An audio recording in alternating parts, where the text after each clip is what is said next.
lot of you guys have reached out and said, hey, who's helping you? Where's the AMA?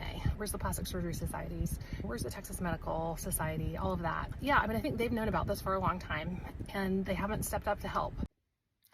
Well, let me first say that I am a huge Dr. Potter fan and am behind her 100%. The stand that she has taken, the fight that she is having, I stand behind her 100% and am so glad that she has brought this issue to the national attention and on the national stage in the way that she has. But I do think it's a bit unfortunate that she's thrown the Texas Medical Association under the bus. And let me speak purely as an individual and not on behalf of that association when I say that such associations have to be extremely careful about getting involved in fights with insurance companies because of antitrust laws. If we start talking with other physicians about certainly insurance rates, but also just colluding against an insurance company, about boycotts, about collective negative actions against an insurance company or punitive, that violates antitrust laws. I don't think that's the way it should be. I think those antitrust laws are too strong. I would love to see that overturned, but that's the law right now. And you have to realize that's the rules under which the Texas Medical Association operates right now.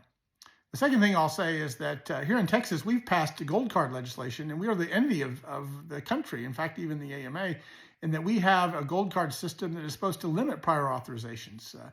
Such a system would say if you pass 5 or 10 prior authorization reviews and they're decided in your favor, you are gold carded such that you can't be subject to prior authorization review therein.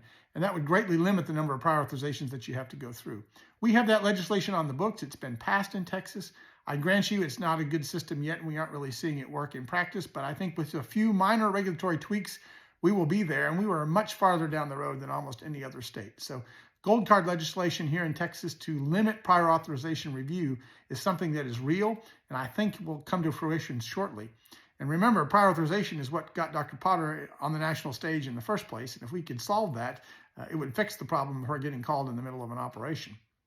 The last thing I'll say is that we want to strengthen the Texas Department of Insurance, but so many plans are exempt from state regulation because of their ERISA plans, their federal plans.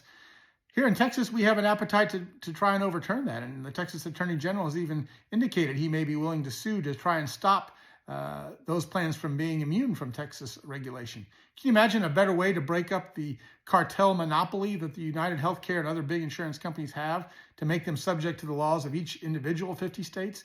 That would really break up the system and start things moving in the right direction to parity for physician power compared to insurance company power. But the last thing I'll say is, Dr. Potter, so many physicians in Texas stand behind you. We would love to hear from you at the Texas Medical Association, I know, and I am sure